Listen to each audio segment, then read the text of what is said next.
الذين كانوا يجتمعون سراً لممارسة السحر الأسود. قيل إنهم كانوا يستخدمون كتباً قديمة ولغات غامضة للتواصل مع قوى لا يمكن للبشر فهمها. توجهت مجموعة صغيرة من الشباب في سيلفر كريك إلى الغابة، مدفوعين بالفضول لاستكشاف ما يجري هناك. عندما وصلوا إلى عمق الغابة، شاهدوا مشهداً لا ينسى.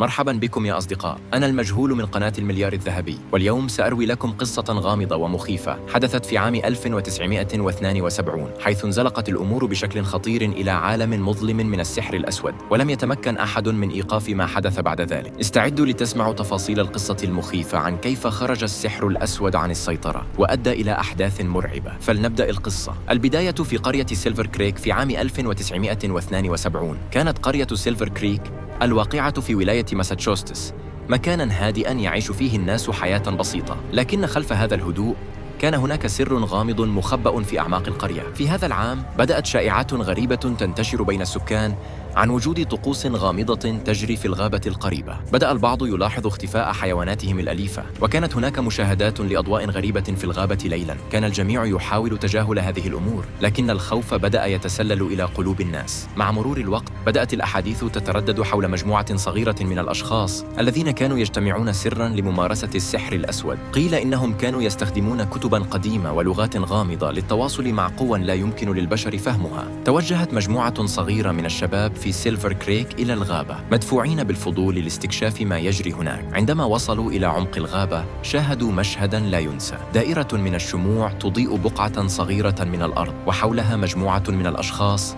يرتدون أردية سوداء، يرددون تراتيل غامضة بلغة غريبة. الشباب المراقبون شعروا بالخوف، لكن أحدهم قرر أن يبقى لمراقبة الطقوس. بدأ الجو يتغير بشكل ملحوظ، وظهرت سحب كثيفة في السماء على الرغم من أن الليل كان صافياً قبل لحظات. ومع ترديد الطقوس بشكل أعمق، بدأت الأرض تهتز قليلاً، وشعر الشباب بأن شيئاً خطيراً على وشك الحدوث. وفي لحظة غير متوقعة، أطلقت المجموعة المحيطة بالدائرة صرخات مدوية، واختفى ضوء الشموع فجأة، تاركاً الشباب في ظلام دامس. شعور بالخطر انتابهم، فهربوا من الغابة وهم يلهثون، غير قادرين على فهم ما رأوه للتو. انتشار الرعب في القرية في اليوم التالي. بدأت الأمور تتدهور في القرية بشكل غريب، أصيب الناس بالمرض بشكل غير مبرر، وبدأت الحوادث الغامضة تحدث في كل مكان. شهد بعض السكان تحركات غريبة في الغابة، وكانوا يسمعون أصواتاً همسية في الليل. الكنيسة في القرية بدأت تشهد توافداً غير طبيعي من السكان الذين شعروا بأن شيئاً مظلماً قد حل على سيلفر كريك. بدأت الحمى تنتشر بسرعة، ومعها انتشار كوابيس مزعجة لم يستطع أحد تفسيرها. الكثيرون بدأوا يعتقدون أن القرية تحت تأثير لعنة بسبب الطقوس التي شاهدها الشباب في الغابة.